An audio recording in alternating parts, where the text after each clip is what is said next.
Hello everyone, welcome back to 3 News Now. I'm Stephanie Haney here on Tuesday, March 1st. Thank you for being here for the top stories from WKYC.com and our WKYC app. We start with an update on what is going on overseas in Ukraine. We are now hearing that Russian efforts are escalating attacks in Ukraine's civilian areas. This is day 6 of the biggest ground war in Europe since World War II, and many military experts are worried that Russia might be changing tactics in its attack on Ukraine.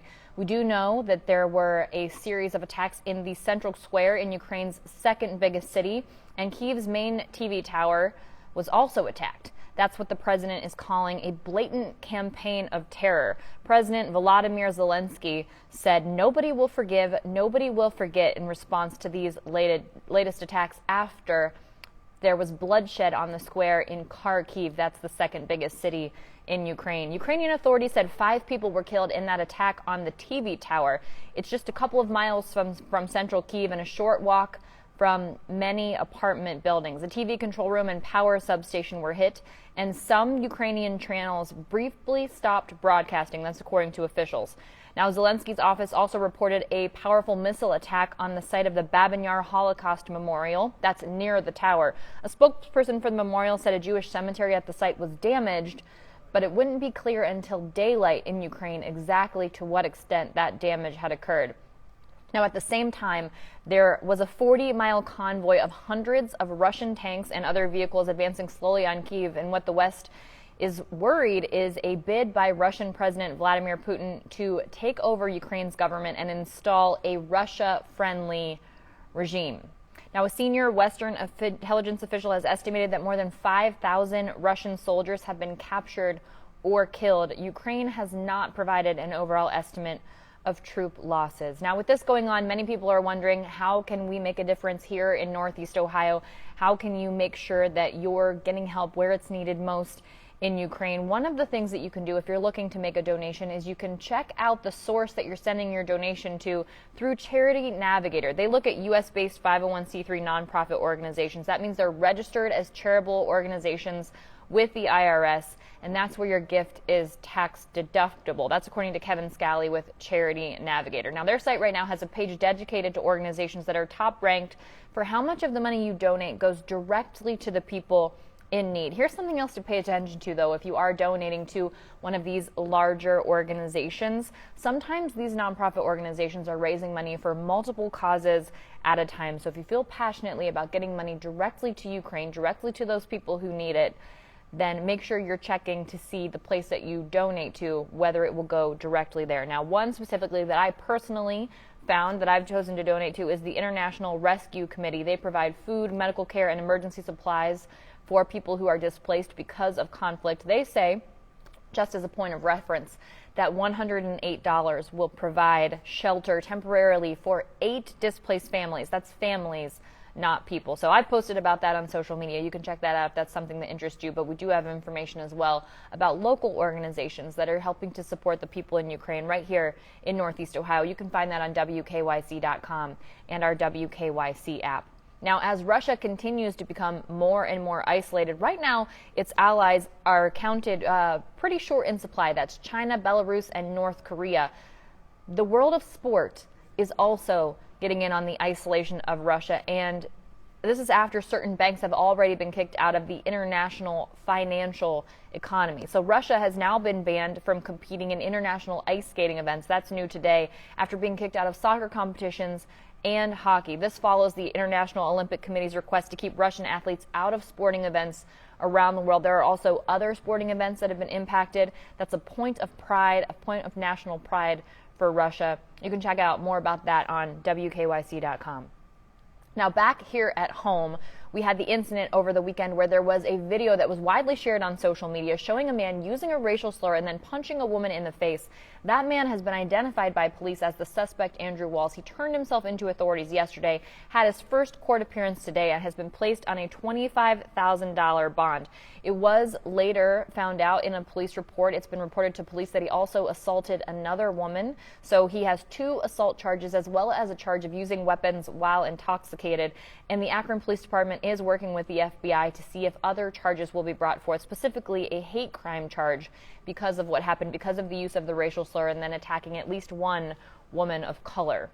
So his first court hearing was today. We did stream that on WKYC.com. The bond set at $25,000, and he will be back in court for a pretrial hearing on Friday, March 11th. That'll be at 9:30 a.m.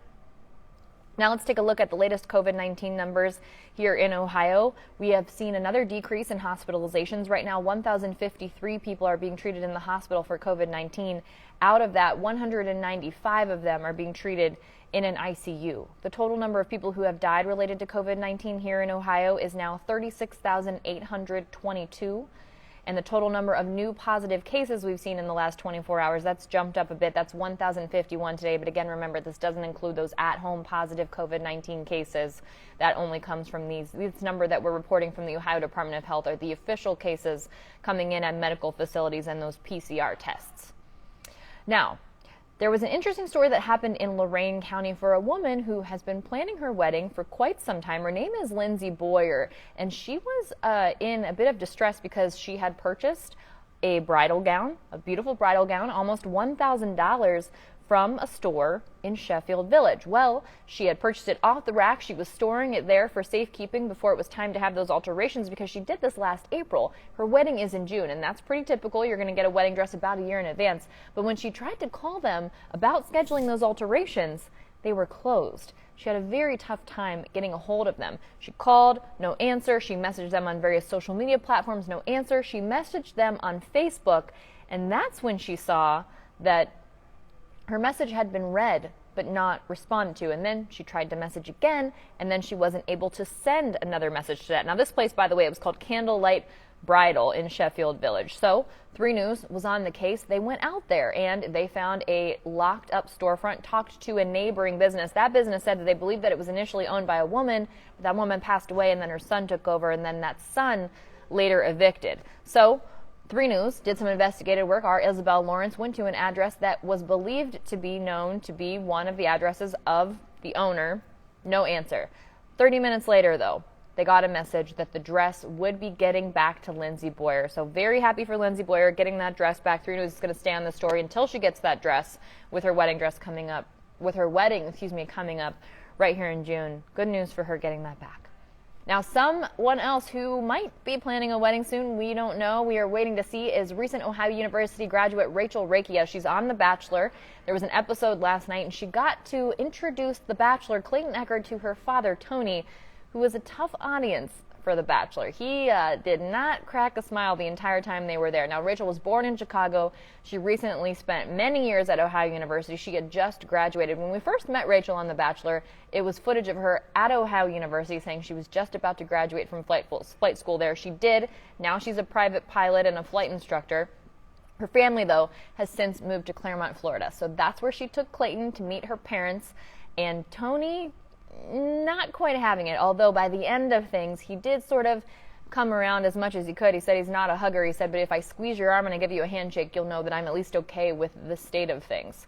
And that is what he did. So Clayton got as much approval as he possibly could from Tony Rakia, who stole the show on yesterday's episode during the hometown dates of The Bachelor. And Rachel got the last of 3 roses. So she will continue on to the much anticipated overnight dates. That'll be with Clayton, and we will see that next week. Also next week, we will see the return of Northwest Ohio's Shanae Ankney, because the Women Tell All special will be next week. So come back here for the recap after that airs. It promises to be high drama. Something that will not be returning is Subway. It will not be returning to Cedar Point. They're replacing the Subway that was at Cedar Point with something new. It's called Derby Dogs, and it'll be right next to the famed Cedar Downs Racing Derby, which is one of only 2 racing carousels in the U.S. So after you ride that racing carousel, you can get yourself a hot dog from Derby Dogs. They'll have jumbo and footlong all-beef hot dogs, mini hot dogs, Italian sausage, and all kinds of toppings, anything you could possibly want. There's also some more new food options at Cedar Point, so head to WKYC.com to check in on that. And if concerts are your thing, something that is coming back is Blossom Music Center's Lawn Pass for 2022. It's $199. Get you into all of those lanes. You get fast lane entry with that ticket, and also general parking. That goes on sale tomorrow at 1 p.m. Now, Only a couple things excluded from this. Big Time Rush, you can't go to that one on this pass. 9 Inch Nails on September 24th, and all of those Cleveland Orchestra performances, those are a rented out situation, so those aren't included. But some of the ones that are included include Tim McGraw, Backstreet Boys, The Chicks, Dave Matthews Band, Kenny Chesney, The Black Keys, Tears for Fears, The Doobie Brothers, and One Republic. So that's a pretty great deal if you like going to Blossom Music Center. $199 for your whole season of that lawn pass. And if monster trucks are your thing, Cleveland's First Energy Stadium will be hosting Monster Jam's Stadium Series. That's coming on July 2nd, and that will be quite the show. It's the 30th anniversary of Monster Jam this summer, so they are celebrating, and one of the places they are celebrating will be right here in Cleveland. There'll be a pit party from 2:30 to 5:30 where you can meet your favorite drivers and crews, and you can see those monster trucks up close. And then after that, the Monster Jam Stadium Championship Series begins at 7 p.m. And with that, I say happy Fat Tuesday to you. I hope everyone is enjoying this March 1st before Lent kicks off tomorrow, leading up to Easter. Maybe you got your punchki from your favorite place. Whatever you're doing to indulge, I hope you enjoy it, and I will see you back here tomorrow for more 3 News Now.